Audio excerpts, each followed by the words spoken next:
Hello, my name is Jacob Zook, and my architecture studies capstone project is called A Journey Through the Public Art of Jamaica Plain, Urban Storytelling Through Mapping. So I sort of constructed a public art tour through Jamaica Plain with this tool called a story map.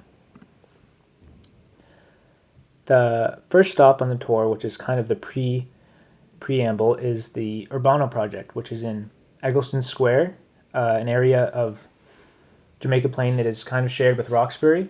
And the Urbano Project is a neighborhood art organization that connects youth artists with professional artists with a special focus on creating public and participatory art.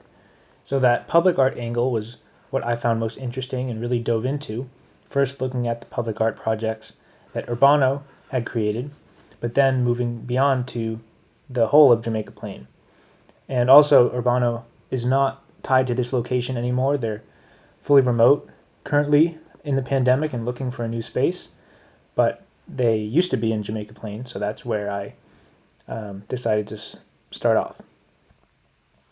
So the first step of the tour officially is the Jackson Square T-stop on the Orange Line, also along Southwest Corridor Park. And right when you exit the stop, you see this big welcoming mural called the Welcome to Jackson Square mural. It says "We Are Family" and has welcome in a bunch of different languages. This kind of showcases the diversity and culture of the immediate neighborhood, which is Jackson Square, but also tied into the larger Latin Quarter, which is also Hyde Square, and Canary Square is also nearby, making for the Three Squares Main Street district, but we'll get there soon. So moving down along Center Street, you get to Mozart Park here. This is a really interesting, super long, 100-foot long mural that has some graffiti influences as well as elements of the local culture.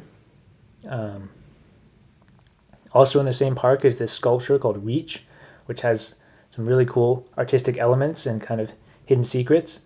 But one notable thing about it is that because it's a big permanent project in a city-owned park, it had to go through special approval processes. So learning about how these projects came to be was also something I learned while making this tour and finding all these pieces of public art.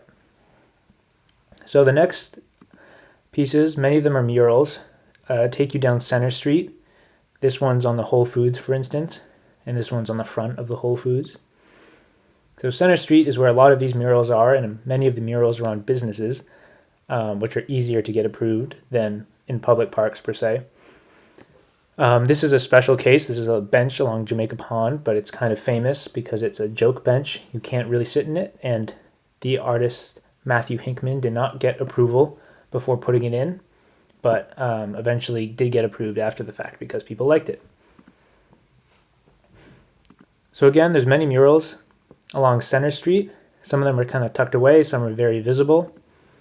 There's different artists behind them, but this one, for instance, and a lot of them are done by the Mayor's Mural Crew, which is a group of youth with a lead artist who covered up unwanted graffiti in various places. This is another piece by the same guy who did the bench, also a piece of guerrilla art. It's just a little piece on an old lamppost, so it's really easy to miss, but it's actually a memorial to Trayvon Martin, so a little interesting piece there. This one is one of my favorites too. It's a electrical or mechanical box that was turned into a really great looking art project. There's definitely a lot of cultural influences with the themes here. And then the last pieces that I got into mostly are along the Southwest Corridor Park as we head up back along the Orange Line. This is a little gallery that's actually in the Green Street station, which is cool. This is around the brewery complex where Urbano is, and some of these pieces are sponsored by Urbano. This is where the Sam Adams Brewery is, for the fun fact. And then a few more along the Orange Line and back to Jackson Square.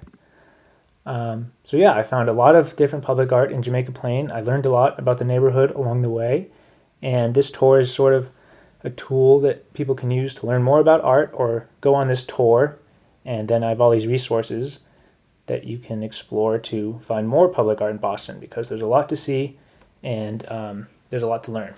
Thank you.